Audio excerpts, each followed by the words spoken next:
Joyeux Pessah! Les rabbis de Chabad avaient l'habitude d'expliquer, de commenter la Haggadah, aussi bien le premier soir du Seder, le premier soir de Pessah, et aussi bien, mais encore plus, le deuxième soir du Seder, le deuxième soir de Pessah. En effet, le premier soir du Seder, il faut s'empresser, se dépêcher, parce qu'il faut manger le afikoman, cette matzah qui est mangée à la fin du repas, qui est en souvenir du sacrifice de Pessah. Il faut la manger avant Chatzot, avant minuit astronomique, de la même manière que le sacrifice de Pessah était mangé avant Chatzot. En revanche, le deuxième soir, il n'y a pas cette restriction. Donc les rabbis de Chabad s'attardaient encore plus dans l'explication des commentaires de la Haggadah. En ce qui concerne notre rabbi, le rabbi faisait le Seder avec son beau-père, le rabbi précédent de son vivant.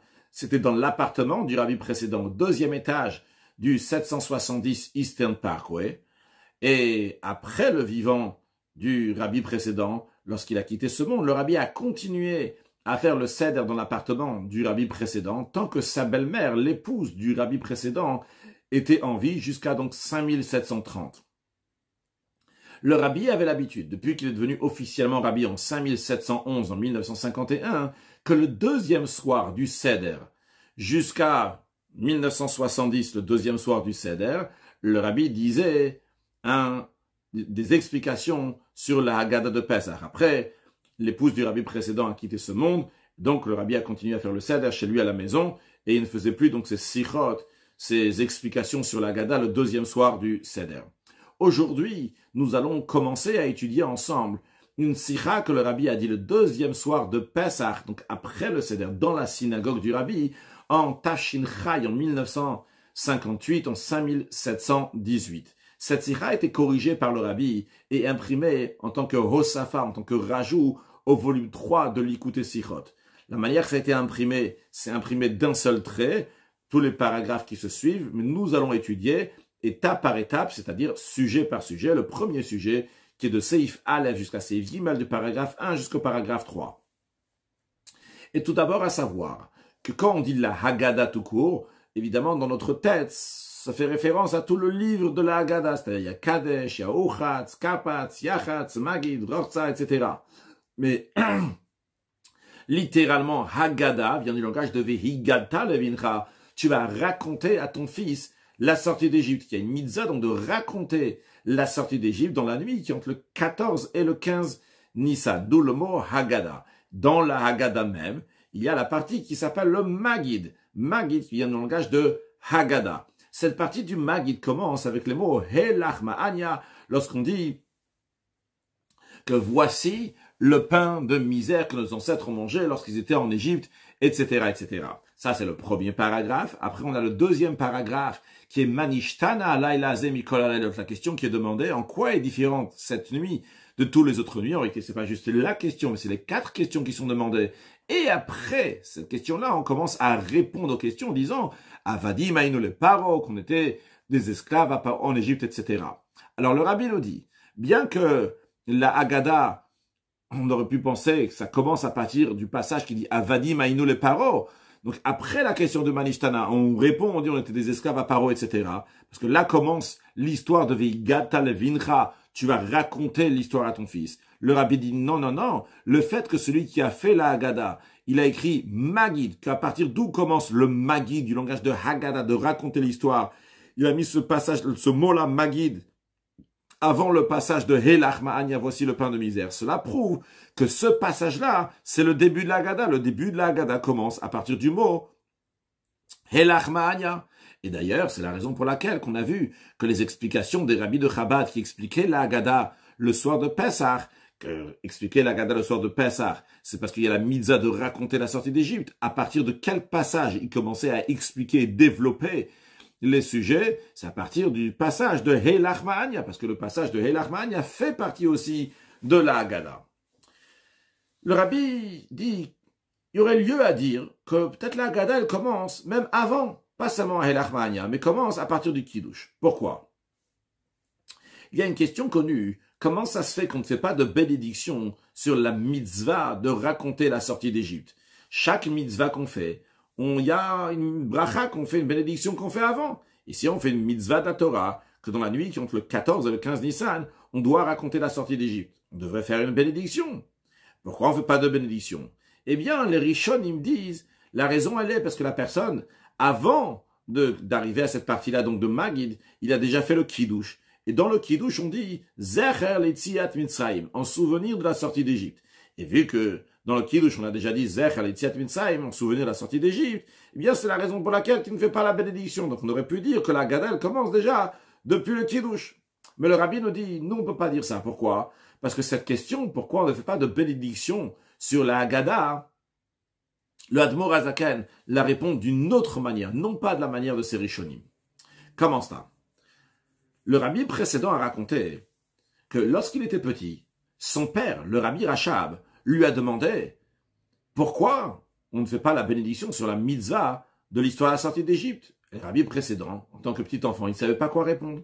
Son père, le Rabbi Rachab, lui a dit, tu sais, moi aussi, lorsque j'étais petit, mon père, le Rabbi Maharash, m'a demandé cette question-là, et je ne savais pas quoi répondre.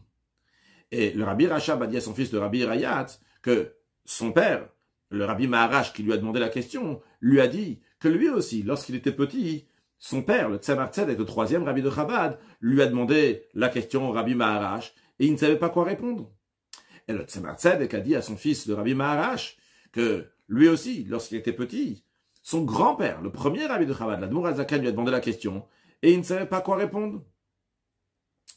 Et l'Admor Azaken lui a donné la réponse. Il lui a dit, la réponse, elle est de la même manière qu'on ne fait pas sur le Birkat Hamazon, lorsqu'on fait la bénédiction après avoir mangé un repas avec du pain. On fait le Birkat Hamazon. Il y a une mitzvah de la Torah de faire le Birkat Hamazon. Mais quand tu es en train de faire le Birkat Hamazon, tu ne fais pas une bénédiction sur la bénédiction. C'est-à-dire que tu ne dis pas que Dieu nous a sanctifié par ses commandements, etc., qui nous a ordonné de faire le Birkat Hamazon. Tu fais directement la bracha de Birkat Hamazon. Ça même, c'est la bénédiction quand tu fais Birkat Hamazon. Et le Rabbi traduit ça, Kanire, a priori, ce qu'il veut dire par là, c'est que la Haggadah, il racontait l'histoire de la sortie d'Égypte, c'est des paroles de bénédiction. Donc on ne fait pas une bénédiction pour une bénédiction, de la même manière qu'on n'a pas fait une bénédiction pour le Birkat Hamazon. L'Admor Haemtsaï, deuxième Rabbi de Chabad, à cette occasion, il a mentionné l'opinion du Rif, qu'on s'acquitte donc par la bénédiction du Kiddush, qu'on a mentionné avant, donc des Rishonim, donc le Rif le dit, donc le Rajba, que d'après lui, donc le fait juste de mentionner brièvement la sortie d'Égypte, on est quitte parce qu'il n'y a pas écrit combien on doit mentionner, on doit parler de la sortie d'Égypte. Donc le fils du Rabbi, premier Rabbi de Chabad, l'Admor Azaken, il a voulu dire, voilà, donc on a déjà le fait d'avoir mentionné dans le Kiddush, il y a déjà quelque chose. Mais l'Admor Azaken, il a posé une question sur ça. Il a dit non, ça c'est uniquement le mentionner la sortie d'Égypte tous les jours, si on a mentionné brièvement en équipe, parce que tous les jours de l'année, on doit mentionner la sortie d'Égypte. Mais la mitzvah de Veigat Alevincha, de raconter à ton fils dans la nuit entre le 14 Nissan et le 15 Nissan, ça c'est pas juste de mentionner, c'est raconter. Raconter, ça, il faut vraiment raconter, pas juste mentionner, juste dire Zech Aletziat Mitzrayim, c'est pas suffisant. Donc qu'est-ce qu'on voit par là? On voit que d'après l'Admor Azaken, le Kiddush ne fait pas partie de la Haggadah. Le Kiddush, c'est une autre affaire, c'est même pas une bénédiction pour acquitter la Haggadah. Et donc on revient à ce qu'on disait, que c'est la raison pour laquelle que le commencement des explications des rabbis de Chabad dans la Haggadah, c'est à partir du passage Helach Ma'anya, et non pas avant, parce qu'avant on n'a pas encore commencé la Haggadah. Le Rabbi conclut cette sikha en nous disant deux points. C'est ce qu'on vient de dire, qu'à partir de Helach Ma'anya, ça commence lors de la Haggadah. On comprend pourquoi on finit à la fin de ce passage-là, on dit que cette année on est là, et l'année à venir on va être en Eretz Israël. Cette année on est esclave, l'année prochaine on va être en liberté.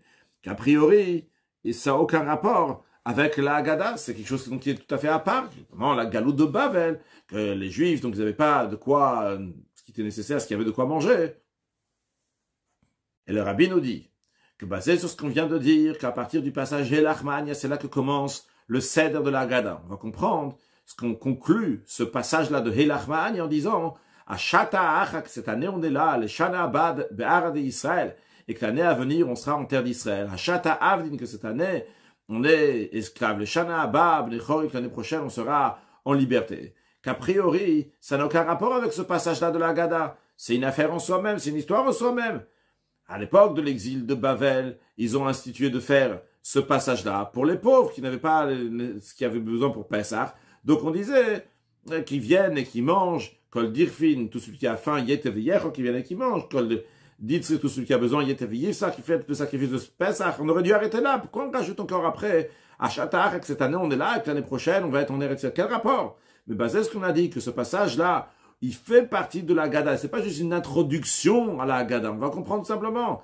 On vient nous dire ici, depuis la sortie d'Égypte, ça a déjà commencé, la Geoula Atida. On commence à raconter ici la sortie d'Égypte. Et sache que la sortie d'Égypte, dès que cela a commencé, on a déjà la Geoula, la délivrance à venir. Et comme il est écrit, qui met cette Rameretzaim comme les jours au pluriel de ta sortie d'Égypte, à Ren ou Niflaot. Je leur montrerai des merveilles très prochainement avec la venue de Mashiach, now un joyeux Pesach.